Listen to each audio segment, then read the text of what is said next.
ಈ ವಾರ ಸುದೀಪ್ ಅವರು ರಕ್ಷಿತನ್ ಬಗ್ಗೆ ಸ್ವಲ್ಪ ಮಾತಾಡಿದ್ಕೆ ಒಂದು ಹೆಣ್ಣು ಮಗಳು ಸೋಷಿಯಲ್ ಮೀಡಿಯಾದಲ್ಲಿ ಸಿಕ್ಕಾಪಟ್ಟೆ ಮಾತಾಡಿದಾಳೆ ಕಿಚ್ಚ ಅವರ ಬಗ್ಗೆ. ನಿಮಗೆ ಗೊತ್ತಿರ್ಬೋದು, ನಿಮಗೆ ನಾಚಿಕೆ ಆಗೋದಿಲ್ವಾ? ನಿಮ್ಮ ಪಿತ್ತ ನೆತ್ತಿಗೆ ಇರೋದಿಲ್ವಾ? ನಿಮ್ಮ ಮನೆ ಹೆಣ್ಣು ಮಕ್ಕಳ ತರ ಇದ್ದಾಳೆ, ನಿಮ್ಮ ಮಗಳ ತರ ಇದ್ದಾಳೆ. ಅವಳಿಗೆ ಮಾತಾಡ್ಬೇಕಾದ್ರೆ ಕೆಟ್ಟ ಪದ ಬಳಸ್ತೀರಾ, ಅಶ್ವಿನಿ ಮಾತಾಡ್ಬೇಕಾದ್ರೆ ಕೆಟ್ಟ ಪದ ಬಳಸೋದಿಲ್ಲ. ಯಾಕೆ? ಅಶ್ವಿನಿ ಹತ್ರ ಕೋಟ್ಯಾಂತರ ರೂಪಾಯಿ ದುಡ್ಡಿದೆ ಅಂತ ಹೇಳಿ ಅವ್ರಿಗೆ ಬೈಯೋದಿಲ್ಲ, ರಕ್ಷಿತನ ಹತ್ರ ದುಡ್ಡಿಲ್ಲ ಅಂತ ಹೇಳಿ ಅವರಿಗೆ ಬೈತೀರಾ? ನಿಮಗೆ ತಾಕತ್ ಅನ್ನೋದು ಇದ್ರೆ ನೀವು ಎಲ್ಲಾ ಶ್ರೀಮಂತರನ್ನ ಕರ್ಕೊಂಡು ಬಂದು ಬಿಗ್ ಬಾಸ್ ಅನ್ನ ನಡೆಸಿ ಬಡವರು ಮನೆ ಹೆಣ್ಮಕ್ಳಿಗೆ ಯಾಕೆ ಅವಮಾನ ಮಾಡುತ್ತೀರಾ, ಹಾಗೆ ಹೀಗೆ ಅಂತ ಹೇಳಿ ಕಿಚ್ಚನ ಬಗ್ಗೆ ಬಾಯಿಗೆ ಬಂದಂತೆ ಮಾತಾಡ್ತಾಳೆ ಈ ಕನ್ನಡಕ ಮಾತೆ. ಸೊ ಇವಳಿಗೆ ಮೊಟ್ಟ ಮೊದಲಿಗೆ ಇವಳು ಪೂರ ಸೀನೇ ನೋಡಿಲ್ಲ, ಪೂರ ಒಂದು ಎಪಿಸೋಡನ್ನೇ ನೋಡಿಲ್ಲ, ಬಾಯಿಗೆ ಬಂದಂತೆ ಮಾತಾಡ್ತಾಳೆ. ತಾನು ವೈರಲ್ ಆಗ್ಬೇಕು ಅನ್ನೋ ಒಂದು ಗಾಂಚಲಿ ಮಾತ್ರ ಇವಳಿಗೆ ಇದ್ದದ್ದು. ಯಾಕೆ ಈ ರೀತಿ ಹೇಳ್ತಿದ್ದೇನೆ ಅಂದ್ರೆ, ಅವಳು ಮಾತಾಡುವಂತಹ ಹುಟ್ಟನ್ನ ನೋಡ್ಬಿಡಿ, ಅವಳು ಯಾವ ರೀತಿ ಕಚ್ಚಡವಾಗಿ ಮಾತಾಡ್ತಾಳೆ ಅಂತ ಕೇಳಿಸ್ಕೊಳ್ಳಿ. ನಾನು ಈಗ ಪ್ಲೇ ಮಾಡ್ತೀನಿ.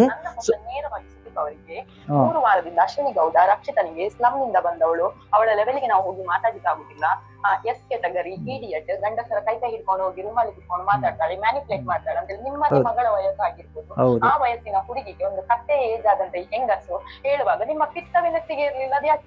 ಪಿತ್ತ ನೆತ್ತಿಗೆ ಇರಲಿಲ್ಲ. ಇದೇ ನಾನು ಹೇಳ್ತಾ ಇರೋದು. ಈ ಕನ್ನಡಕದವರಿಗೆ ಕಣ್ಣು ನೆಟ್ಟಿಗೆ ಕಾಣಿಸ್ತಿಲ್ಲ ಅಂತ ಮನೆಯವರು ಕನ್ನಡಕ ಕೊಟ್ಟಿದ್ದಾರೆ. ಸೊ ಕನ್ನಡಕ ಹಾಕೊಂಡು ಬಿಗ್ ಬಾಸ್ ನೋಡು ಅಂತ ಹೇಳಿ ಕೂರಿಸಿದ್ರೆ ಇವಳು ಯಾವುದೋ ರೀಲ್ಸ್ ಗಳನ್ನ ನೋಡ್ಕೊಂಡು, ಯಾವುದೋ ಒಂದು ಗಲಾಟೆ ಗದ್ದಲಗಳನ್ನ ನೋಡ್ಕೊಂಡು ಕುತ್ಕೊಂಡ್ಬಿಟ್ಟು ಈಗ ಸಂಡೇ ಎಪಿಸೋಡಿಗೆ ಎದ್ದು ಬಂದವಳೆ ದೊಡ್ಡದಾಗಿ. ಸೊ ರಕ್ಷಿತನ್ಗೆ ಬೈದ್ರೆ ನಾನೊಂದು ವಿಡಿಯೋ ಮಾಡ್ಬಿಡೋಣ ಅಂತ ಹೇಳಿ ಇವಳು ಹೇಳ್ತಿದ್ದಾಳೆ. ಅವರು ಎಸ್ ಕೆಟಗರಿ ಅಂತ ಹೇಳಿದ್ರು, ರಕ್ಷಿತನ್ಗೆ ಹಾಗೆ ಗಂಡಸರ ಕೈ ಹಿಡ್ಕೊಂಡು ಓಡಾಡ್ತಾಳೆ ಅಂತ ಹೇಳಿದ್ರು, ಹಾಗೆ ಹೇಳಿದ್ರು. ಆಗ ನಿಮ್ಮ ಪಿತ್ತ ನೆತ್ತಿಗೆ ಇರಲಿಲ್ಲ, ಅದು ಇದು ಅಂತ ಹೇಳಿ ಭಾಷಣ ಬಿಗಿತಾಳಲ್ಲ ಈ ವ್ಯಕ್ತಿ. ಯಾವುದೇ ಸೀನ್ಗಳನ್ನ ನೋಡೇ ಇಲ್ವಾ? ಕಿಚ್ಚ ಅಶ್ವಿನಿಗೆ ಗ್ರಾಚಾರನೇ ಬಿಡಿಸಿಲ್ವಂತೆ, ಅವ್ರ ಪಿತ್ತ ನೆತ್ತಿಗೆ ಏರ್ಸಿಲ್ವಂತೆ. ಈ ಮನೆ ಯಾರ ಅಪ್ಪಂದು ಅಲ್ಲ ಅಂತ ಹೇಳಿದ್ದು ಅಶ್ವಿನಿ ಗೌಡಂಗೆ. ಅವಾಗೇನಾದ್ರೂ ಕಳೆ ಕೀಳಕ್ ಹೋಗಿದ್ದೆ ನೀನು ಅಲ್ಲಿ ಇದ್ದಿದ್ರೆ ನಿನಗೆ ಖಂಡಿತ ಗೊತ್ತಾಗೋದು. ನೀನ್ ಅಲ್ಲಿ ಇರ್ಲಿಲ್ಲ, ನಿನಗೆ ಬೇರೆ ಕೆಲಸ ಇತ್ತು, ಯಾರ ಮನೆ ತೂತ್ ಹಾಳಾಗಿದೆ ಅಂತ ನೋಡಕ್ಕೆ ಹೊರಟಿದ್ದೆ ಹೊರತು ನೀನ್ ಅಲ್ಲೇನೂ ನೋಡಿಲ್ಲ. ಪೂರ್ತಿ ಸೀನ್ಗಳನ್ನ ತಗೊಂಡ್ರೆ 50 ದಿನದಲ್ಲಿ ಬರೋಬ್ಬರಿ 4-5 ವಾರ ಆಗಿದೆ. ಸೊ 4-5 ವಾರದಲ್ಲಿ 4 ವಾರ ಕೇವಲ ಅಶ್ವಿನಿ ಜಾನ್ವಿಗೆ ಸುದೀಪ್ ಅವರು ಬೈದಿರುವಂತದ್ದು. ನೀವು ಯಾವುದೇ ಒಂದು ರಿವ್ಯೂಗಳನ್ನ ತೆಗೆದು ನೋಡಿ ಯೂಟ್ಯೂಬ್ ಅಲ್ಲಿ, ಎಲ್ಲಾ ಕಡೆ ಕೇವಲ ಅಶ್ವಿನಿ ಅವರಿಗೆ ಸುದೀಪ್ ಅವರು ಬೈದಿರುವಂತಹ ವಿಚಾರಗಳೇ ವೈರಲ್ ಆಗತ್ತೆ. ಅದರಲ್ಲಿ ಅಶ್ವಿನಿ ಅವರು ಕಣ್ಣೀರನ್ನ ಹಾಕ್ತಿದ್ದಾರೆ. ಅಷ್ಟೇ ಅಲ್ಲ, ರಕ್ಷಿತನ್ಗೆ ಅಶ್ವಿನಿ ಅವ್ರ ಹತ್ರ ಕ್ಷಮೆ ಕೇಳಿಸಿದೆ ಈ ಕಿಚ್ಚ ಸುದೀಪು. ಈ ಕನ್ನಡಕ ತಾಯಿಗೆ ಅದು ಕಾಣಿಸೇ ಇಲ್ಲ, ಆಗ ಪಿತ್ತ ನೆತ್ತಿಗೆರಿದ್ ನೋಡೇ ಇಲ್ಲ. ಇವಳೇನು ಅಡುಗೆ ಮಾಡಕ್ ಹೋಗಿದ್ಲ, ಬಾತ್ರೂಮ್ ತೊಳಕ್ ಹೋಗಿದ್ಲ ಖಂಡಿತ ಗೊತ್ತಿಲ್ಲ. ಬಟ್ ಬಾಯಿಗೆ ಬಂದಂತ ಇವತ್ತು ಕಿಚ್ಚನ ಬಗ್ಗೆ ಮಾತಾಡ್ತಿದ್ದಾಳೆ ಅಂದ್ರೆ ಇವಳಿಗೆ ನಾಚಿಕೆ ಅನ್ನೋದೇ ಇಲ್ಲ. ಫಸ್ಟ್ ಆಫ್ ಆಲ್ ಕಿಚ್ಚ ಅಂದ್ರೆ ಏನು ಅಂತ ಅರ್ಥ ಮಾಡ್ಕೊ. ಒಂದು ವ್ಯಕ್ತಿಗೆ ಮರ್ಯಾದೆ ಕಳಿದೆ ಅವರಿಗೆ ಬುದ್ಧಿ ಮಾತು ಹೇಳುವಂತಹ ವ್ಯಕ್ತಿ ಕಿಚ್ಚ ಸುದೀಪ್ ಅವರು. ಬಿಗ್ ಬಾಸ್ ಅನ್ನ 12 ವರ್ಷದಿಂದ ನಡ್ಸ್ಕೊಂಡು ಬರ್ತಿರುವಂತದ್ದು, 1-2 ವರ್ಷದಿಂದಲ್ಲ. ನಿನ್ನಂಗೆ ಇನ್ಸ್ಟಾಗ್ರಾಮ್ ಇಂದ ಏನೋ ಅಕೌಂಟ್ ಕ್ರಿಯೇಟ್ ಮಾಡ್ಕೋಬೇಕು, ನಾನು ಎಲ್ಲಾ ಕಡೆ ವೈರಲ್ ಆಗ್ಬೇಕು ಅಂತ ಹೇಳಿ ಬಾಯಿಗೆ ಬಂದಂತೆ ಕಚಡ ಒಂದು ಹೆಂಗಸಾಗಿದ್ಯಾ, ಹೆಂಗಸ ರೀತಿ ಮಾತಾಡೋಕ್ ಬರ್ತಾ ಇಲ್ಲ ನಿನಗೆ. ನಿನ್ನಂತಹ ಯೋಗ್ಯತೆ ಇಲ್ದವರು ಆ ಯೋಗ್ಯತೆ ಇರುವಂತಹ ಮನುಷ್ಯನ ಬಗ್ಗೆ ಮಾತಾಡ್ತಿದ್ದೆ ನೋಡು, ನೀನೆಂತ ದೊಡ್ಡ ಕಚಡ ಅಂತ ಹೇಳಿ ಗೊತ್ತಾಯ್ತು. ಒಬ್ಬ ವ್ಯಕ್ತಿ ಹೇಗಂತ ಹೇಳಿದ್ರೆ ನಿಮಗೆ, ಸುದೀಪ್ ಅವರು ಅಶ್ವಿನಿಗೆ ಬೈದ್ರೆ ಸುದೀಪ್ ಸಿಕ್ಕಾಪಟ್ಟೆ ಒಳ್ಳೆ ಹೋಸ್ಟ್. 12 ವರ್ಷದಿಂದ ಸುದೀಪ್ ಅವರು ಸಿಕ್ಕತ್ತಾಗಿ ಬಿಗ್ ಬಾಸ್ ಅನ್ನ ನಡ್ಸ್ಕೊಂಡ್ ಬರ್ತಿದ್ದಾರೆ. ಅದೇನಾದ್ರೂ ರಕ್ಷಿತ ತಪ್ಪು ಮಾಡಿ ರಕ್ಷಿತಂಗೆ ಏನಾದ್ರೂ ಹೇಳ್ಬಿಟ್ರೆ ಸುದೀಪ್ ಸರಿ ಇಲ್ಲ, ಅವನಂತ ಹೋಸ್ಟ್ ಯಾರೇ, ಎಂತ ಕಚಡ ಹೋಸ್ಟ್ ಗುರು ಅವನು ಇವನು ಅಂತ ಹೇಳಿ ಕೆಟ್ಟದಾಗ ಮಾತಾಡ್ತೀಯ. ನಿನಗೆ ನಾಚಿಕೆ ಮಾನ ಮರ್ಯಾದೆ ಏನಾದ್ರೂ ಒಂದು ಇದೆಯಾ? ಬಿಗ್ ಬಾಸ್ಗೆ ಅವರು ಕರ್ದಿರೋದಲ್ಲ, ಬಿಗ್ ಬಾಸ್ಗೆ ಒಂದು ಫೋನ್ ಹೋಗಿರುತ್ತೆ, ಹಿಂಗೆ ಬರ್ತೀರಾ ಅಂತ ಹೇಳಿ. ಸೊ ಇವ್ರಿಗೆ ಇಷ್ಟ ಇದ್ರೆ ಹೋಗ್ಬೇಕು, ಅವ್ರು ಕುತ್ತೆ ಹಿಡ್ಕೊಂಡ್ ಬಂದು ಬಿಗ್ ಬಾಸ್ ಒಳಗೆ ಬಿಡಲ್ಲ. ಇಲ್ಲಿ ದುಡ್ಡು ಕಾಸು ಇರೋರ್ನ ಕರ್ಕೊಂಡ್ ಬರೋದಾಗಲ್ಲ, ಯಾಕಂದ್ರೆ ದುಡ್ಡಿರೋರು ತುಂಬಾ ಜನ ಇದಾರೆ ಹೊರಗಡೆ. ಹಾಗಿದ್ರೆ ದುಡ್ಡಿರೋರು ಮಾತ್ರ ಒಳಗಡೆ ಬರೋರು. ಇಲ್ಲಿ ಯಾರಿಗೋ ಹೆದರ್ಕೊಂಡು ಸುದೀಪ್ ಅವರು ಕೂತಿಲ್ಲ, ಎಲ್ರು ಮರ್ಯಾದಿನ ಕಾಪಾಡಬೇಕಾಗಿರೋ ವಿಚಾರದಿಂದ ಅವರು ಮಾತಾಡ್ತಿರೋದು. ಇನ್ನು ಮುಂದೆ ಏನೇನು ಹೇಳ್ತಾಳೆ ಕೇಳಿಸ್ಕೊಳ್ರಿ. ಅದು ನಿಮ್ಮ ವಾಯ್ಸ್ ಬಹಳ ಸಾಫ್ಟ್ ಆಗಿತ್ತು, ಅಷ್ಟು ಕೆಟ್ಟದಾಗಿ ಮಾತನಾಡುವಾಗ ರಕ್ಷಿತ ಅಂತದೆಂತ ತಪ್ಪು ಮಾಡಿದ್ಲು, ಅಂತದೆಂತ ವಾರ ಇಡೀ ತಪ್ಪು ಮಾಡಿದಾಳು, ಅವಳಿಗೆ ನೀವು ಅಷ್ಟು ಜೋರಾಗಿ ಬೈಲಿಕ್ಕೆ. ಅಶ್ವಿನಿ ಗೌಡ 3 ವಾರದಿಂದ ಮಾಡಿದ್ದನ್ನು ರಕ್ಷಿತ ಶೆಟ್ಟಿ ಮಾಡ್ಲಿಲ್ಲ. ನಿಮ್ಮ ಪಿತ್ತ ಆಗ ನೆತ್ತಿಗೆ ಇರ್ಲಿಲ್ಲ, ಈಗ ಯಾಕೆ ನೆತ್ತಿಗೆ ಇರುತ್ತೆ? ಅಶ್ವಿನಿ ಗೌಡ ತಪ್ಪು ಮಾಡಿದ್ರು ಆಗ ಪಿತ್ತ ನೆತ್ತಿಗೆ ಇರ್ಲಿಲ್ಲಂತೆ. ನಾನು ಅದಕ್ಕೆ ಹೇಳಿದೆ, ಈ ಕನ್ನಡಕ ತಾಯಿ ಬಾತ್ರೂಮ್ ತೊಳಿತಿರೋ ಕಾರಣದಿಂದಾಗಿ ಬಿಗ್ ಬಾಸ್ ಅನ್ನ ನೋಡಿಲ್ಲ. ಬಾತ್ರೂಮೇ ತೊಳಿತಿದ್ವು ಅಥವಾ ಬಾತ್ರೂಮ್ ಅಲ್ಲಿ ಇರೋದನ್ನ ತಿಂತಿದ್ಲು ಖಂಡಿತ ಗೊತ್ತಿಲ್ಲ. ಹೊಟ್ಟೆಗೆ ಅನ್ನ ತಿನ್ನೋರಾದ್ರೆ ಕರೆಕ್ಟ್ ಆಗಿ ಮಾತಾಡ್ತಾರೆ, ಏನಾದ್ರು ಬೇರೆ ತಿನ್ನೋರೆ ಈ ಹೆಂಗಸಿನ ರೀತಿ ಮಾತಾಡುವಂಥದ್ದು. ಸೊ ನಾನು ಮೊದಲಿಗೆ ಹೇಳ್ತೀನಿ, ಕಿಚ್ಚ ಅವರು ಅಶ್ವಿನಿಗೆ ಬೈದಿರೋ ವಿಚಾರ ನಮ್ಮ ರಕ್ಷಿತನ್ಗೆ ಮಾಡಿದಂತಹ ಅವಮಾನದ ಬಗ್ಗೆ. ಅದನ್ನ ಬಿಟ್ರೆ ಬೇರೆ ವಿಚಾರದಲ್ಲಿ ಅಶ್ವಿನಿಗೆ ಯಾರು ಕೂಡ ಬೈದಿಲ್ಲ. ಆದ್ರೆ ರಕ್ಷಿತನ್ಗೂ ಕೂಡ ಅಲ್ಲಿ ಏನು ಬೈದೇ ಇಲ್ಲ. ಇವಳು ಹೇಳ್ತಾರೆ ಬಾಯಿಗೆ ಬಂದಂಗೆ ಬೈದ್ರಿ. ಏನ್ ಬೈದ್ರು? ಪಿತ್ತ ನೆತ್ತಿಗೆ ಏರಿಸ್ಬೇಡ ಅಂದ್ರು. ಯಾಕಂದ್ರು? ಅದ್ರ ಹಿಂದೆ ಏನ್ ನಡೀತು ಅನ್ನೋದನ್ನ ನೋಡ್ಬೇಕಿತ್ತು. ನೀನ್ ಹೋಗಿ ಯಾರೋ ಮಾಡಿಟ್ಟಿದ್ದನ್ನ ಹಂಡೆಗಟ್ಲೆ ತಿಂದು ಬರೋ ಅಷ್ಟೊತ್ತಲ್ಲಿಗೆ ಅಲ್ಲಿ ಎಪಿಸೋಡ್ ಮುಗ್ದೋಗಿರುತ್ತೆ. ರಕ್ಷಿತಂಗ್ ಹೇಳ್ಬೇಕಾದ್ರೆ ಆ ಸ್ಟೇಟ್ಮೆಂಟ್ ನ ಮಾತ್ರ ನೀನ್ ತಿಳ್ಕೊಂಡು ಮಾತಾಡುವಂತದ್ದಲ್ಲ.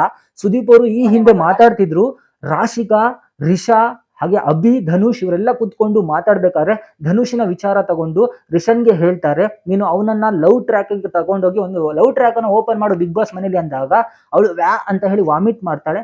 ಆ ಸೀನಲ್ಲಿ ಸುದೀಪಿಗೆ ಸಿಕ್ಕಾಪಟ್ಟೆ ಕೋಪ ಬರುತ್ತೆ. ಅವರು ಬಾಯಿಗೆ ಬಂದಂತೆ ಅವರಿಗೆ ಮಾತಾಡ್ತಾರೆ, ಒಂದು ಬುದ್ಧಿ ಮಾತನ್ನ ಹೇಳ್ತಾರೆ, ಗಂಡಸರಿಗೂ ಕೂಡ ಮರ್ಯಾದೆ ಇರುತ್ತೆ ಅನ್ನೋ ಒಂದು ವಿಚಾರವನ್ನ ಹೇಳ್ತಾರೆ. ಆ ವಿಚಾರ ಪಿತ್ತ ನೆತ್ತಿಗೇರಿತ ಆಲ್ರೆಡಿ. ಆಮೇಲೆ ರಕ್ಷಿತನ ಬಳಿ ಹೋಗಿ ಹೇಳ್ತಾರೆ, ನೀವೆಲ್ಲರೂ ಕೂಡ ನಿಮ್ಮ ಟೀಮ್ ಅವರಿಗೆ ಇರಿಟೇಷನ್ ಮಾಡ್ಲಿಕ್ಕೆ ಆಡ್ಸಿದ್ದ ಅಂತ ಹೇಳಿ ರಕ್ಷಿತನ್ಗೆ ಡೈರೆಕ್ಟ್ ಆಗಿ ಸುದೀಪ್ ಅವರು ಕೇಳಿದಾಗ ರಕ್ಷಿತ ಏನಂತಾಳಂತ ಗೊತ್ತಾ ತಾಯಿ ನಿನಗೆ? ಕನ್ನಡಕ ಮಾತೆ ಹಂಡೆಗಟ್ಲೆ ತಿಂದು ತಿಂದು ಹಂಡೆ ಇದ್ದಂಗೆ ಇದೆಯಾ, ಅದನ್ನ ತಿಳ್ಕೊಳ್ದೆ ಬಾಯಿಗೆ ಬಂದಂಗೆ ಮಾತಾಡ್ತಿದ್ಯಲ್ಲ. ರಕ್ಷಿತ ಹೇಳುವಂಥದ್ದು ಏನಂದ್ರೆ, ಹೌದು ನಾವು ಇರಿಟೇಷನ್ ಮಾಡ್ಲಿಕ್ಕೆ ಮಾಡಿದ್ದು ಅನ್ನೋದನ್ನ ಅವಳು ಒಪ್ಕೋತಾಳೆ ಆ ಸಮಯದಲ್ಲಿ.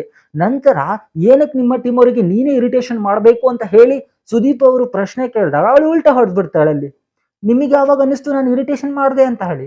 ಮೊದಲಿಗೆ ನಾನು ಇರಿಟೇಷನ್ ಮಾಡ್ಲಿಕ್ಕೆ ಮಾಡಿದ್ದು ಅಂತ ಹೇಳಿ ಒಪ್ಕೊಂಡಂತಹ ರಕ್ಷಿತಾ, ನೆಕ್ಸ್ಟ್ ನಾನು ಇರಿಟೇಷನ್ ಮಾಡಿದ್ದು ಅಂತ ಹೇಳಿ ನಿಮಗೆ ಯಾವಾಗ ಅನ್ನಿಸ್ತು ಅಂತ ಹೇಳಿ ಸುದೀಪಿಗೆ ಕೇಳಿದಾಗ ಅವ್ರು ಆಲ್ರೆಡಿ ಆ ಕೋಪದಲ್ಲಿದ್ದಾಗ ನನ್ನ ಪಿತ್ತ ನೆತ್ತಿಗೇರ್ತಲ್ಲ ಇವಾಗ ಅನ್ನಿಸ್ತು ಅಂತ ಹೇಳಿ ಹೇಳ್ತಾರೆ. ಅದ್ರಲ್ಲಿ ಬೈಯುವಂಥದ್ದು ಏನ್ ಬಂತು? ಏನ್ ಬೈದಿದ್ದಾರೆ ರಕ್ಷಿತನ್ಗೆ? ಅವಳಿಗೂ ಕೂಡ ಸ್ಮೂತ್ ಆಗಿ ಹ್ಯಾಂಡ್ಲ್ ಮಾಡಿದಂಥದ್ದು. ಯಾಕಂದ್ರೆ ಒಂದು ಸೀರಿಯಸ್ ಸಿಚುವೇಶನ್ ನಡಿಬೇಕಾದ್ರೆ ಅವಳು ನಕ್ಕೋತ ಕೂತಿದ್ದಾಳೆ ಅಂದಾಗ ಯಾರಿಗಾದ್ರೂ ಕೋಪ ಬಂದೇ ಬರುತ್ತೆ. ಇದನ್ನ ಸೀರಿಯಸ್ ಆಗಿ ಮಾಡಬೇಕು, ಸೀರಿಯಸ್ ಆಗಿ ನಡ್ಸ್ಬೇಕು ಅಂದಾಗ ಅವಳು ಅದನ್ನ ಕಾಮಿಡಿಯಾಗಿ ತಗೊಂಡಿದ್ದಾಳೆ. ಅದಕ್ಕೆ ಅವರು ಆ ರೀತಿಯಾಗಿ ಹೇಳಿರೋದು. ಈ ಹಿಂದೆ ನೀವೇನಾದ್ರೂ ಚೈತ್ರನ್ಗೆ ಈ ಹಿಂದಿನ ಸೀಸನ್ ಅಲ್ಲಿ ಬೈದದ್ದನ್ನ ನೋಡಿರ್ತೀಯ ಕಣ್ಣಾರೆ. ನೀನ್ ಕನ್ನಡದ ಅವಾಗ ಆಪರೇಷನ್ ಆಗಿತ್ತೋ ಇಲ್ಲ ಗೊತ್ತಿಲ್ಲ ನಿನ್ ಕಣ್ಣಿಗೆ. ಆಗೇನಾದ್ರೂ ಇವಾಗ ರಕ್ಷಿತಂಗ್ ಬೈದ್ ಬಿಟ್ಟಿದ್ರೆ ಇನ್ ಹೆಂಗೆ ಕುಣ್ದು ಬಿಡ್ತಿದ್ದೇವ್ ನೀನು. ನೈಟಿ ಹಾಕೊಂಡೆ ಈ ಪಾರ್ಟಿ ಊರರ ಮುಂದೆ ಬಂದು ಬಗಳ್ತಿದೀಯಲ್ಲ ನೀನು. ಇನ್ನು ಸೀರೆ ಗಿರೆ ಉಟ್ಕೊಂಡು ಸಂಸ್ಕೃತಿಯಿಂದ ಸಂಪ್ರದಾಯದಿಂದ ಇದ್ದಿದ್ರೆ ನಿನ್ ಹೇರ್ ಕಟ್ ನೋಡು, ನಮ್ಮ ಹೆಣ್ಣು ಮಕ್ಕಳು ಮಾಡಿಸ್ಕೊಳ್ಳುವಂತ ಹೇರ್ ಕಟ್ ಅದು. ನಿನ್ ಹೇರ್ ಕಟ್ ನೋಡು, ನೀನು ಹುಟ್ಟು ನೋಡು, ಕಣ್ಗಳು ಬಿಡ್ತಿರೋದು ನೋಡು. ನೀನು ನಿನ್ನ ಯೋಗ್ಯತೆಗೆ ನೆಟ್ಟಿಗೆ ನಿಂತ್ಕೊಂಡು ಒಂದು ಮಾತುಗಳನ್ನ ಒಂದು ವಿಡಿಯೋ ಮುಂದೆ ಬಂದು ಮಾತಾಡ್ಬೇಕಾದ್ರೆ ಯಾವ ರೀತಿ ಮಾತಾಡ್ಬೇಕು ಅನ್ನೋದೇ ಕಾಮನ್ ಸೆನ್ಸ್ ಇಲ್ಲ ನಿನಗೆ. ನೀನು ಬಂದು ಇವಾಗ ಎಲ್ರಿಗೂ ಭಾಷಣ ಬಿಗಿದು ಬಿಟ್ಟು ಸುದೀಪ್ ಅವ್ರು ಸರಿ ಇಲ್ಲ ಅಂತ ಹೇಳ್ತಿದ್ದಿಲ್ಲ. ನಿನಗೆ ನಾಚಿಕೆ ಆಗ್ಬೇಕು ಮೊದಲನೇದಾಗಿ. ಅಲ್ಲಿ ರಕ್ಷಿತನ್ಗೆ ಬೈದಿರೋ ವಿಚಾರನೇ ಇಲ್ಲ. ರಕ್ಷಿತ ಹಾಗಾದ್ರೆ ಬೈದಿದ್ರೆ ಭಾನುವಾರದ ಎಪಿಸೋಡ್ ಅಲ್ಲಿ ಅವ್ರ ಜೊತೆಗೆ ಎಷ್ಟು ಚೆನ್ನಾಗಿ ಕಾಮಿಡಿ ಮಾಡ್ಕೊಂಡಿದ್ದಾರೆ ಅಂತ ನೋಡಿದ್ಯಾ? ಆಗ ನಿನಗೆ ಕೆಳಗಿಂದ ಮೇಲ್ಗಂಟ ಹುರಿದೋಗಿರತ್ತೆ ಅಲ್ವಾ? ನೀನಂತ ಹುರ್ಕೊಳ್ಳಿ ಅಂತಾನೆ ಸುದೀಪ್ ಅವ್ರು ರೀತಿ ಮಾಡ್ತಾರೆ ಅಂತ ಹೇಳಿ ಅನ್ಸತ್ತೆ. ಸೊ ಮುಂದೆ ಏನ್ ಹೇಳಿದಾಳೆ ಅಂತ ಕೇಳೋಣ ಬನ್ನಿ. ಸೊ ನೀವು ಎಲ್ಲಿ ಬಕೆಟ್ ಇಡಬೇಕು ಅಲ್ಲಿ ಬಕೆಟ್ ಇಡ್ತೀವಿ. ಸೊ ನಿಮ್ಗೆ ಇಂಥದೇ ಕೆಲಸ ಮಾಡ್ಲಿಕ್ಕಿದ್ರೆ ಶ್ರೀಮಂತರನ್ನೇ ಹಾಕೊಂಡು ಬಿಗ್ ಬಾಸ್ ಮಾಡಿ. ಸುದೀಪ್ ಅವರು ಬಕೆಟ್ ಹಿಡಿತಾರಂತೆ. ಇವಳು ಬಾತ್ರೂಮ್ ತೊಳಿಯೋಕೆ ಬಕೆಟ್ ಗಳನ್ನ ತಗೊಂಡು ಹೋಗಿ ಎಲ್ಲರ ಮನೆ ಬಾತ್ರೂಮ್ ತೊಳೆದು ಆ ಬಾತ್ರೂಮ್ ಅಲ್ಲಿ ಇರೋದನ್ನ ತಿಂದು ಬಂದು ಮಾತಾಡ್ತಿದ್ದಾಳೆ ಅಂತ ಅನ್ಸುತ್ತೆ. ಸುದೀಪ್ ಅವರು ಬಕೆಟ್ ಹಿಡಿಯೋದಾಗಿದ್ರೆ ಈ ವರ್ಷ ಗಂಟ ಅಂದ್ರೆ 12 ವರ್ಷ ಬಿಗ್ ಬಾಸ್ ಅಲ್ಲಿ ಇರೋದ್ ಬೇಕಾಗಿರ್ಲಿಲ್ಲ. ಎಲ್ಲೆಲ್ಲೋ ರೀಚ್ ಆಗ್ಬಿಡೋರು. ಅಲ್ಲಿ ಮೇಲು ಕೀಳು ಬಡವ ಶ್ರೀಮಂತ ಅನ್ನೋದನ್ನ ನೋಡದೆ ಇವತ್ತಿನ ತನಕ ನಿಯತ್ತಾಗಿ ಪಂಚಾಯಿತಿಯನ್ನ ನಡೆಸಿರೋದ್ರಿಂದಾನೇ ಇವತ್ತು ಅವ್ರಿಗೆ ಇರುವಂತಹ ಕ್ರೇಜ್ ಇನ್ ಯಾವುದೇ ಭಾಷೆಯ ಬಿಗ್ ಬಾಸ್ ಅಲ್ಲೂ ಕೂಡ ಇಲ್ಲ ಅಂತ. ಸಲ್ಮಾನ್ ಖಾನ್ಗೂ ಇಲ್ಲ. ಸೊ ನಿನ್ನಂತ ಯೋಗ್ಯತೆ ಇಲ್ದಿರೋ ಮಹಿಳೆ ಮಾತಾಡ್ತಾಳೆ ಅಂತ ಹೇಳಿ ಅವರ ರೇಂಜ್ ಅನ್ನು ಕಮ್ಮಿ ಆಗೋದಿಲ್ಲ. ನಿನಗೆ ನಾಚಿಕೆ ಆಗ್ಬೇಕು ಅಂತ ಹೇಳಿ ಕೇಳ್ಕೊತೀನಿ. ಎಲ್ಲ ಯಾಕೆ ಸುಮ್ಮನೆ ಬಡವರನ್ನೆಲ್ಲ ಕಳಿಸಿ ಈ ರೀತಿಯಾದ ಅವಮಾನವನ್ನು ಮಾಡ್ತೀರಿ? ಅವರೇನು ಅಷ್ಟು ದೊಡ್ಡ ತಪ್ಪು ಮಾಡಿದ್ದಾರೆ? ನೀವು ಇಷ್ಟು ದೊಡ್ಡ ಬೊಬ್ಬೆ ಹೊಡೆದು ಮಾತನಾಡುವಷ್ಟು. ಎರಡನೇ ಪ್ರೋಮೋದಲ್ಲಿ ಜಾನ್ವಿ ಮತ್ತೆ ಅಶ್ವಿನಿ ಅವರಿಗೆ ಬೈಯುವಾಗ ನಿಮ್ಮದು voice very slow and sweet ಉಂಟು. ಸ್ಲೋ ಅಂಡ್ ಸ್ವೀಟ್ ಉಂಟು ಅಂದ್ರೆ ಅವರು ಫಸ್ಟ್ ಅವರ ಬಗ್ಗೆ ಮಾತಾಡ್ತಿದ್ರು, ಅದಕ್ಕೆ ಅವರು ಸಂದೇಶಗಳನ್ನ ಕೊಡ್ತಿದ್ರು. ಇವಳಿಗೆ ಈ ರೀತಿ ವಿಚಾರ ನಡೀತು. ಯೋಚನೆ ಮಾಡಿ ಹೇಳು ಅಂದ್ರೆ ನನಗೆ ಗೊತ್ತಿಲ್ಲದುಂಟು, ನನಗೇನಾಗ್ತಿದೆ ಗೊತ್ತಿಲ್ಲ ಉಂಟು ಅಂತ ಗೊತ್ತಾಗತ್ತೆ. ಆದ್ರೆ ಫಸ್ಟ್ ವೀಕ್ ಜಗಳ ಆಡಿರುವಂತಹ ಅಶ್ವಿನಿ ಅವ್ರನ್ನ ಇವತ್ತಿಗೂ ಕೂಡ ನೆಗೆಟಿವ್ ಮಾಡಕ್ಕೆ ಅವಳಿಗೆ ಗೊತ್ತಾಗತ್ತೆ. ಸುದೀಪ್ ಅವ್ರು ಏನಾದ್ರು ಸಂದೇಶ ಕೊಡ್ಬೇಕಾದ್ರೆ ಅವಳಿಗೆ ಗೊತ್ತಾಗೋದಿಲ್ಲ. ಯಾವ ವಿಚಾರ ಹೇಗ್ ಮಾತಾಡ್ಬೇಕು ಹಾಗೆ ಮಾತಾಡಿದ್ದಾರೆ. ಸುದೀಪ್ ಅವರು ರಕ್ಷಿತನ್ಗೆ ಏನ್ ಬೈದ್ರು ಅಂತ ಇವಳು ಏನಾದ್ರು ಹೇಳ್ಬಿಟ್ರೆ ನಾನು ವಿಡಿಯೋ ಮುಂದೆ ಬಂದು ಈ ವ್ಯಕ್ತಿಗೆ ನಾನು ಕ್ಷಮೆನ ಕೇಳ್ತೀನಿ. ಅದನ್ನ ಬಿಟ್ಟು ಗಾಂಚಲಿ ಮಾತಾಡಿದ್ರೆ